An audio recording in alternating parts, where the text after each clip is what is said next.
So thanks everybody for coming to Continuous Delivery New York. Welcome to Yodle. Yodle is a software as a service that helps small businesses find and manage and grow customer relationships in a profitable and scalable way. We were recently acquired by web.com, and we're very excited about the opportunity to be working with a much larger organization to help us grow and continue our future. We are firm believers in continuous delivery, and you can see from our tech blog and some previous presentations that we've given here at this meetup some of the things that we've done and we engage in, and we have some interesting things. But tonight we have got two new speakers to the continuous delivery meetup here. We've got Nicole Johnson and Christian Grabowski. Nicole is from Chef, and she's going to be talking to us about Habitat, and Christian is going to be talking to us about Maestro. So give them a warm welcome, and I'll hand it over to Nicole.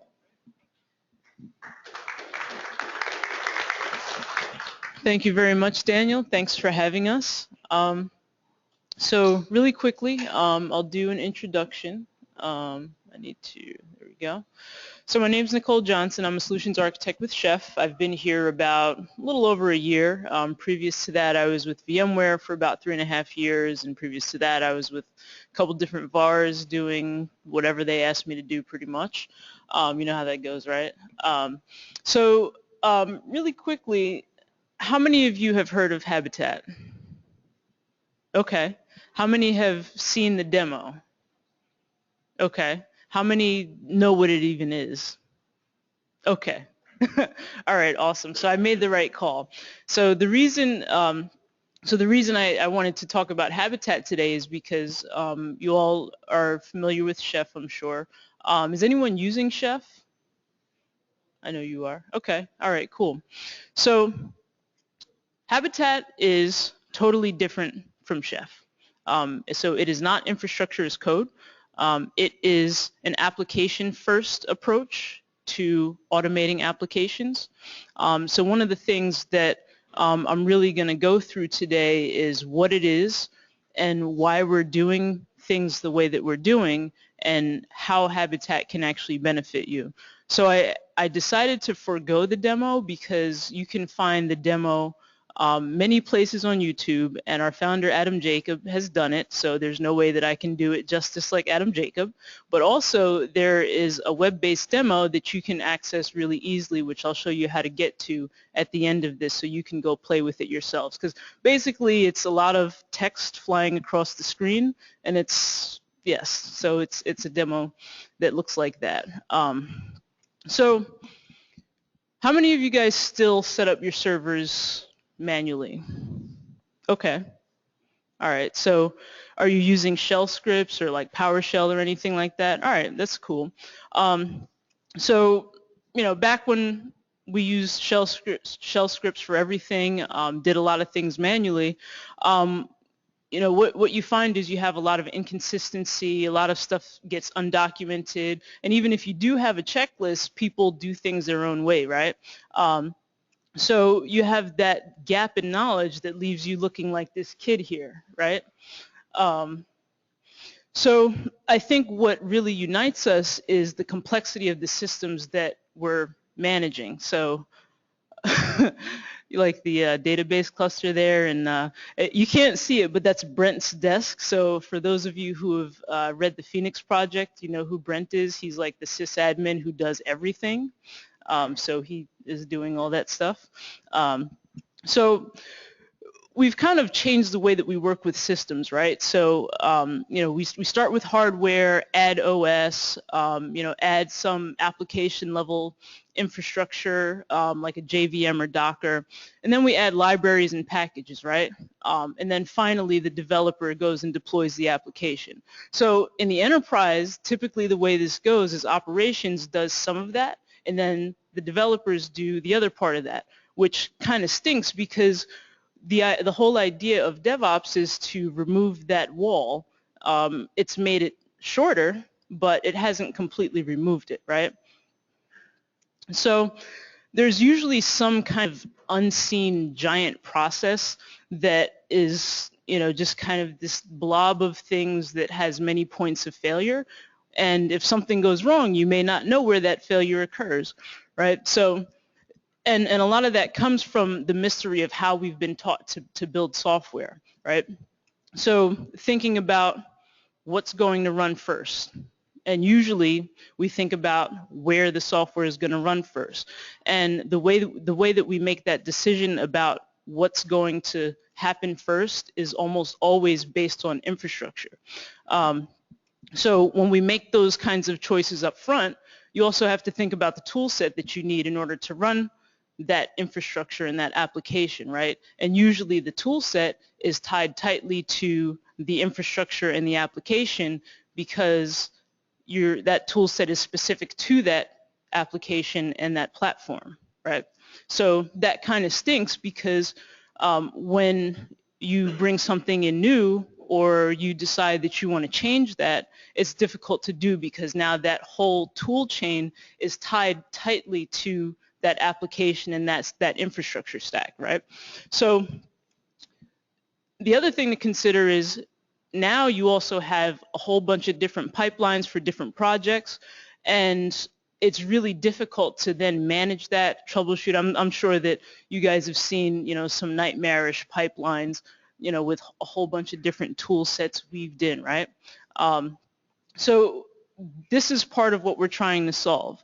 So what we call this is the learning cliff. So all those things that I just talked about, that's sort of what Docker is supposed to solve. But the challenge is containers don't automate your applications. They create a lightweight environment for developers to develop in, and that's great, but you still have to configure, manage, and update your containers. Oh, and what about security? What about supervision? What about monitoring, right? How do you manage all that, right? So that becomes really difficult. So Docker eases the pain of getting started in development and the complexity of introducing all these things actually ends up happening in production. So what we're looking to do is solve that problem with Habitat.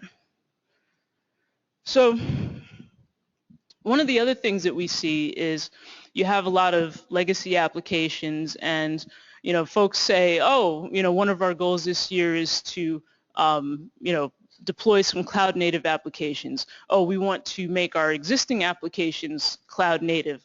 But what that basically is code for is rewriting everything, because you can't take a legacy application and make it cloud native without completely refactoring it in most cases. So you don't want to have this bimodal infrastructure where you have one way of managing your legacy infrastructure and a completely different way of managing the rest of your infrastructure that's cloud native, right? So the idea is to take those legacy applications and be able to also apply those same management principles to them and be able to make them portable and make that automation move around with them. So now you have the ability to treat those legacy applications in a lot of ways like your cloud native applications, even though they're technically not. So, excuse me for a second. So any questions while I take a sip? Okay. So most approaches start with infrastructure first decisions. A bunch of independent tools are required. You end up having to manage all these tools independently and tie them tightly to those applications like I mentioned. And tools like Chef, Puppet, Ansible, they're great for managing infrastructure, but what about the application, right? So we're trying to reduce the complexity here as opposed to just automating the complexity. So our CTO, Adam Jacobs, said, well, how can I make this better? So what he did was he thought about how can I make app development better? How can we start approaching applications first instead of infrastructure first? How can we defer decisions until runtime, right? So instead of saying, well, it has to be on this server, on this platform, say, here's the application and what it needs to do and, how it's going to handle, failures and, additional members being added to the cluster versus here's the application, we're just going to put all that in a box and make it independent of the platform and let it make those decisions based on the information that you give it. So Habitat is a new approach to application automation, and it focuses on the application first. So it enables any application that you build, deploy, and manage to behave consistently across platforms. So traditional data centers, microservices, we don't care. So really different approach, and I would consider it even in a different category than a lot of the container management and supervision tools that are out there, right? So sorry about that. I think I skipped one there. No. Okay. So typically we have to make decisions about our infrastructure before we develop new code, right? What OS am I going to use? Is this going to be bare metal? Is this going to be virtualized? Is it going to be in the cloud, infrastructure as a service, PaaS, part of a cluster, HA monitoring? We make these decisions first before we start developing the application. And the applications that we write typically require us to write in a specific way for that platform, right? So when that happens, you've got operations sort of dictating what that application and limiting what that application can do in some cases, right? So then you have this throwing things over the wall effect, where, with DevOps it becomes more like throwing it, through the bushes, but you're still, kind of having to deal with that silo, right? So Habitat allows you to defer the decisions that you make about your infrastructure until runtime. So those decisions that you make up front, now you're saying, hey, Habitat package, here's the information that you need in order to make those decisions. Go ahead and make them when you run instead of ahead of time. Does that make sense? All right. All right, so in order to develop application first, we need to compile the code once and ship the artifact along with the automation, right? So the code that you're compiling, the actual application bits, those never change until you update the application. But eventually, we do need to make those decisions, right? So the Habitat approach is to expose the things that allow you to alter the application's behavior at runtime. So for example, like configuring the memory heap, based on the amount of memory available on the system. It also allows you to bundle in logic that predefines your reconfiguration patterns. So those reconfiguration patterns, so what happens when you update the app?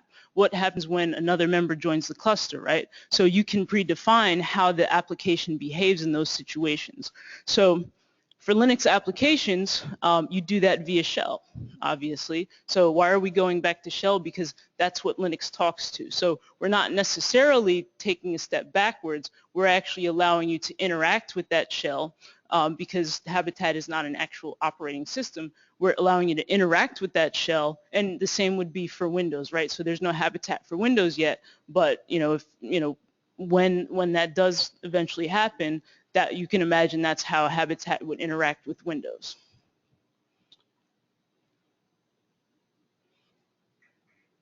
All right. So we say automation that travels with the app. So when we say that, what we're referring to is the detailed instructions that tell the app what to do. So why stop at runtime decisions?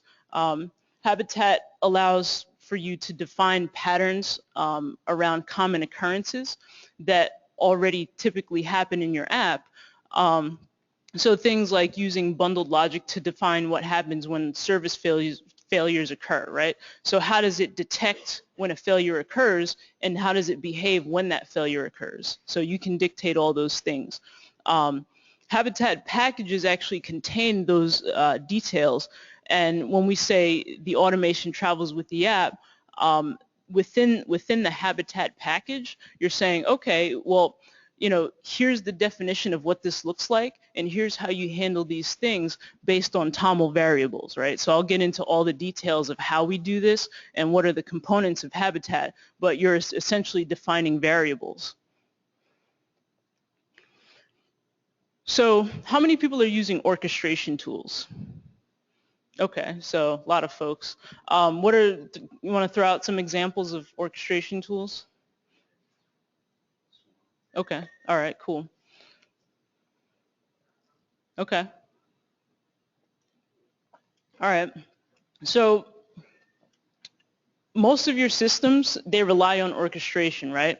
So basically what we mean by orchestration is asserting command and control over quote unquote dumb actors. So think the Star Wars prequel movies, right? So George Lucas, I'm not calling the actors dumb by any means, but George Lucas basically, he had so much control over how he wanted the movie to turn out that he made them do it over and over again until they got it exactly how he wanted it to be.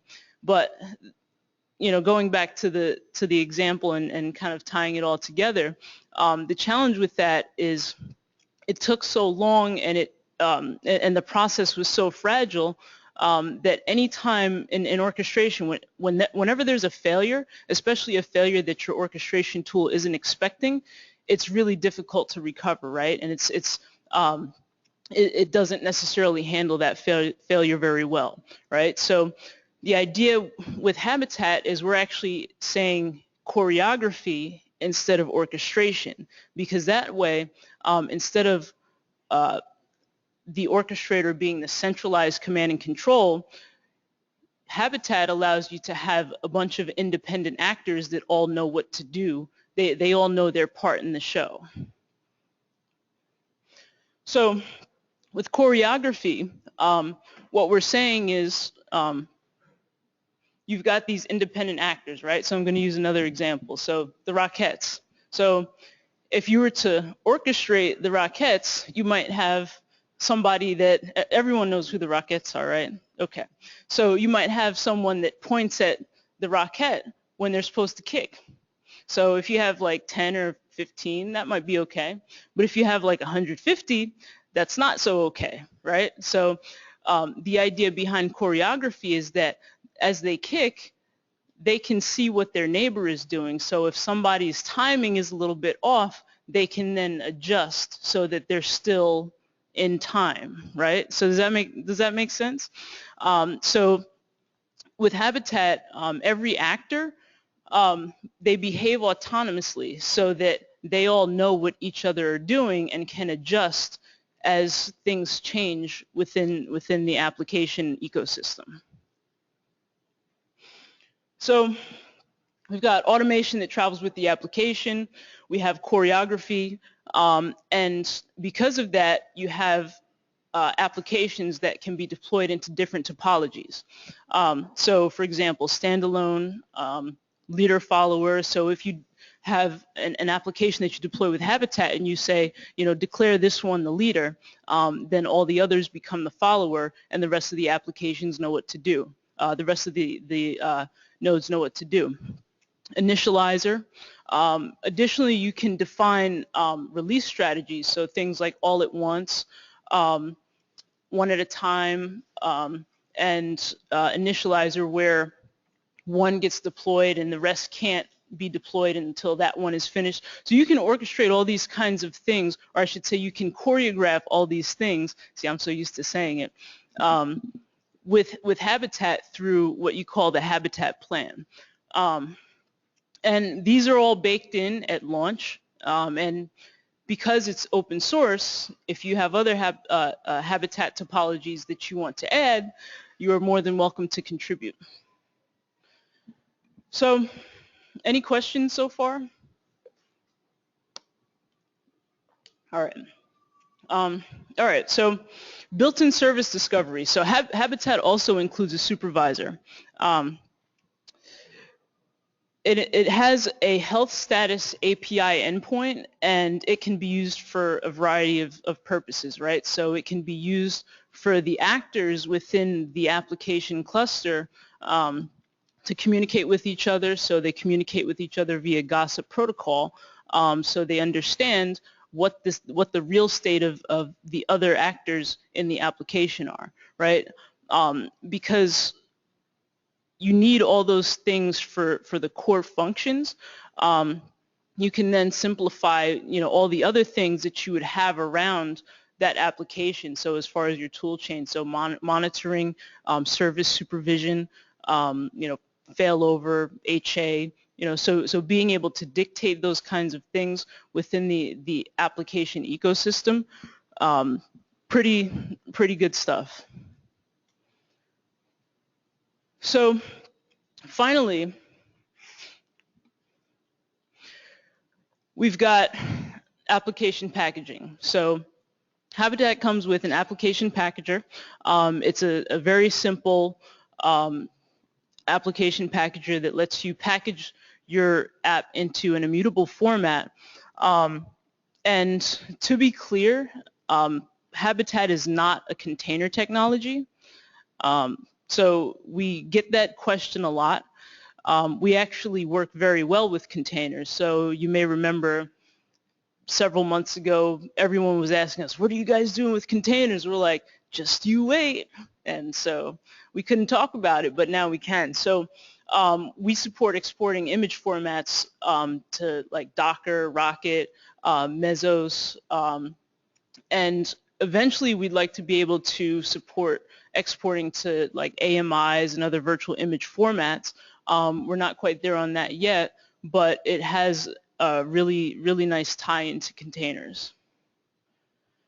So as a user, in order to get your Habitat package, you write plans that get turned into artifacts, right? So think of an artifact like that Docker container that you would normally create, potentially through a release pipeline, right? So your applications can act autonomously, and they're equipped to make decisions about how they manage and update themselves. And through that release process, all those things get tested, right? Just like it would any other application. But at the end of that pipeline, you've got this artifact that you can now make portable and put in many different places.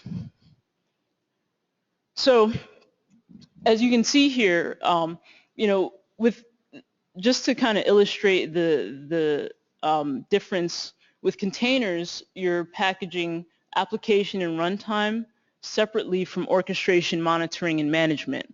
With Habitat, you're packaging all those things within your Habitat package. So, the idea again is to take that whole application and all the things that would be required to manage it, monitor it, run it, change it, and put that all into a package so that application is actually automated. So, again, making the application and its automation all packaged together.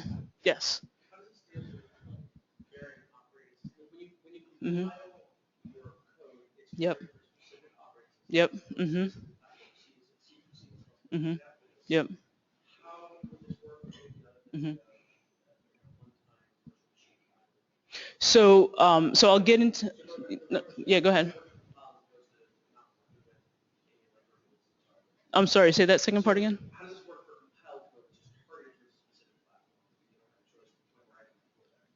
Yeah, so part of the whole packaging process, there's actually the studio sort of decouples that so that it's totally independent of the operating system. So you're compiling the code, so the bits are compiled, right? And you're taking the bits and putting them into the package, right? So they might be compiled on whatever operating system, and you're putting the automation and all the other things about how it needs to run into the package along with those bits that might have been compiled where they need to be compiled. Does that make sense? Mm-hmm. Yeah. Yeah. So So you're saying the application itself or the bits of the application? Okay. Yeah, so the bits of the application, they get put into the package, not the whole application itself. Because when that plan that you write out, that's what tells the bits what to do.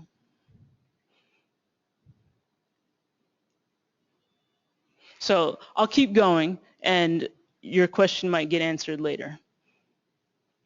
All right, so here's an example. So 3-tier application. So say we replaced orchestration with, we'll call this fleet coordination, right? So you've got a data layer, an application layer, and a presentation layer. So I want to deploy a change to my app. So in this example, I'm going to make a change to my database schema. So bear with me, this is an animated slide, so you all know how fun animated slides are. So I'm going to make a change to my database schema. So when I decide to do that, now the application layer realizes, oh, my database is in maintenance mode. So your application layer can then trigger the logic to say, oh, okay, let me not throw out a 500 error, but instead I'm going to send a redirect code.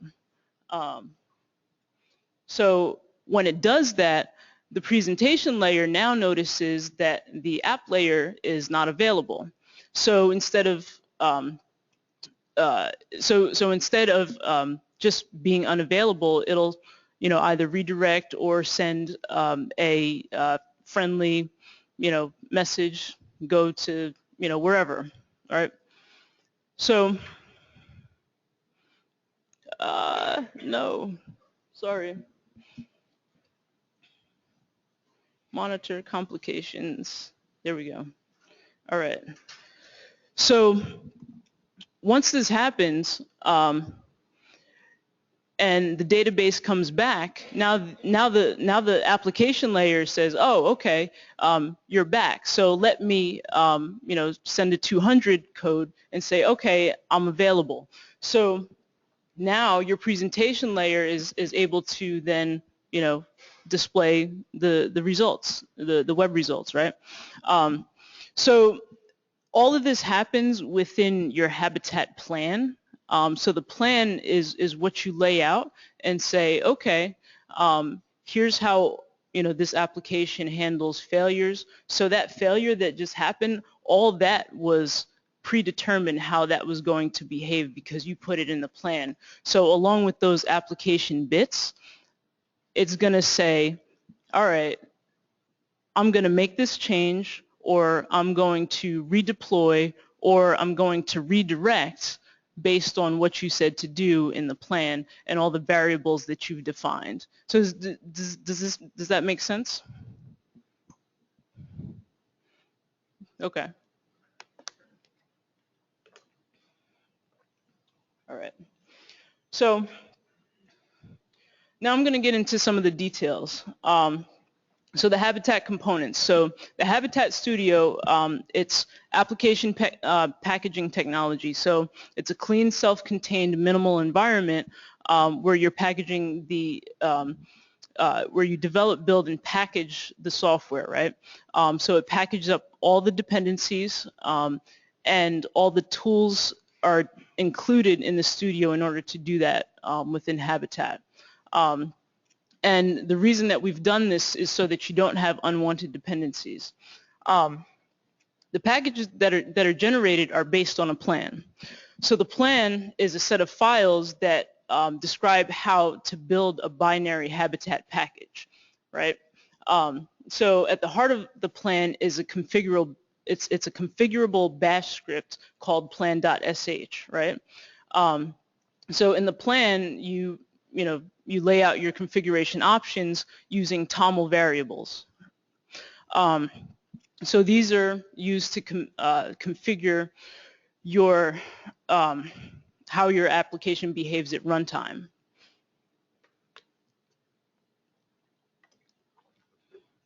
So for example, with Redis, so the demo that I'm going to show you guys at the end here, that you can just go on habitat.sh and do yourselves really quickly.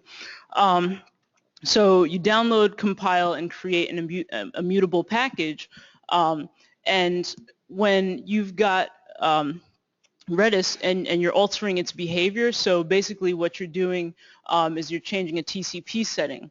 So when you do that, your Redis cluster realizes that one of the nodes, you've changed something, right? So it goes ahead and redeploys that based on the behavior that's set in the plan. So again, what we're doing is deferring decisions about how your application behaves until runtime. A package depot. So basically, exactly what it sounds like. So where you download and compile your packages.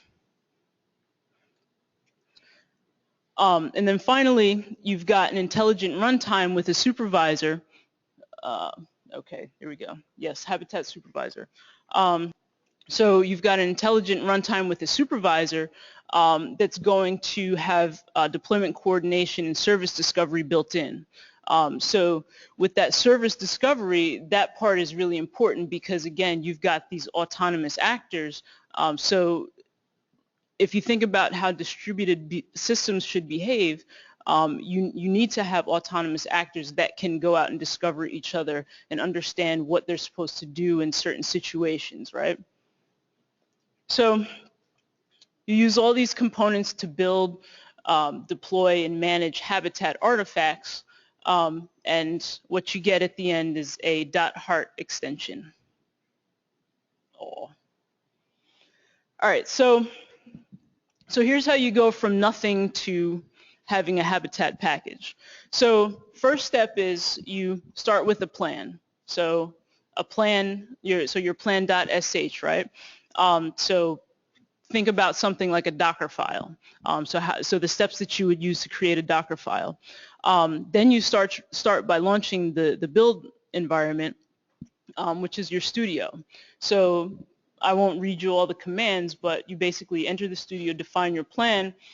You define the config template for the software using handlebars, and you define the defaults and variables using TOML. And from there, actually, one more thing I want to mention here. So the only thing that are actually required to build a Habitat package is steps A and B, but all the rest of the stuff, they have a lot of value when you're actually managing an application. So if you just want to spit something out really quick, you could just do steps A and B, but the rest of the stuff is also really important. So step 3 is where you package the application and you create a Docker file, Rocket, Cloud Foundry, Mesos, Kubernetes.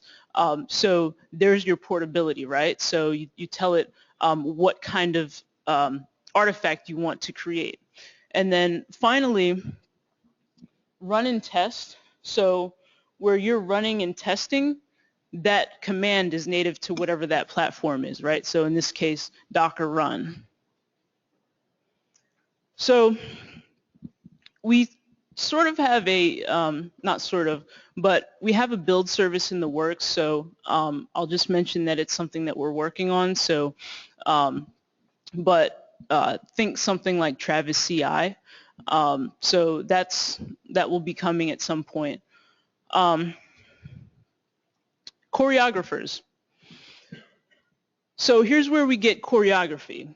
So we network a bunch of autonomous actors, and those autonomous actors make promises to each other, right? So when we say promises, think they start and monitor the service and they say, this is what I'm doing, or this is what this is what I expect you to be doing, right?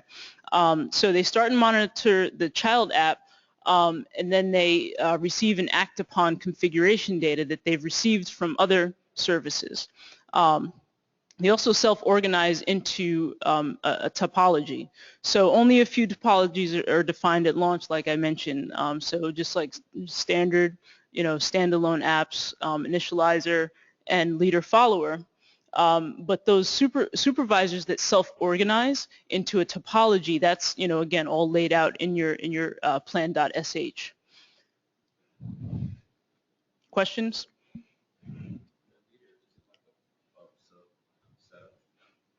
What? Mm-hmm.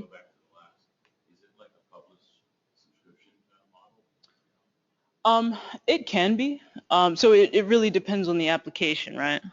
So this is not, it's not saying you have to do it a certain way because it's Habitat. It's your application and whatever, however your application is laid out, right? So you may need to build a topology that's specific to your application if it's different than a typical leader follower.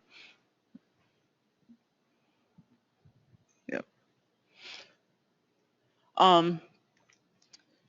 Security.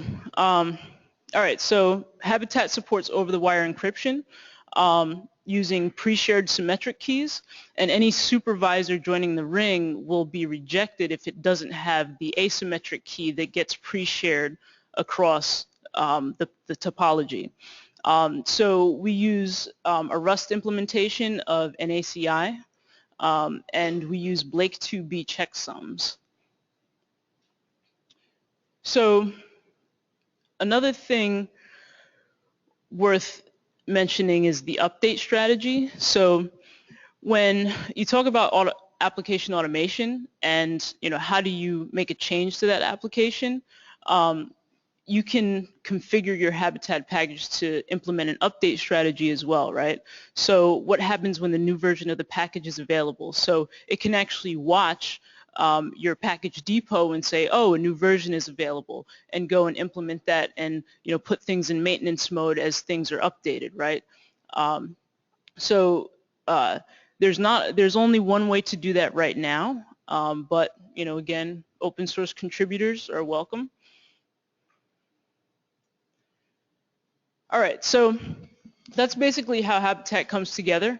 So as you can see, you've got your plan, your build service, your artifact, and your depot, and you've got your intelligent runtime with your REST API, right? So that makes it pluggable for all different types of applications, both legacy and cloud native applications. So you've got supervision in a in a ring topology, and that depot is and that's your artifact distribution service. So I'll just reiterate that. But like I mentioned, there's resources available. So check out habitat.sh/try. That's that demo that I was talking about. And it's really super easy to get started. It'll take you like 5 minutes, go to the web page, run through it. The Redis demo is pretty simple and it's easy to see what's happening. Check it out with other applications, try it out. So there's a getting started guide, there's a bunch of documentation, and there's also for Chef customers, there is support available. So that's all I've got. Thank you all for your time. Are there any questions before I go? All right. Thank you.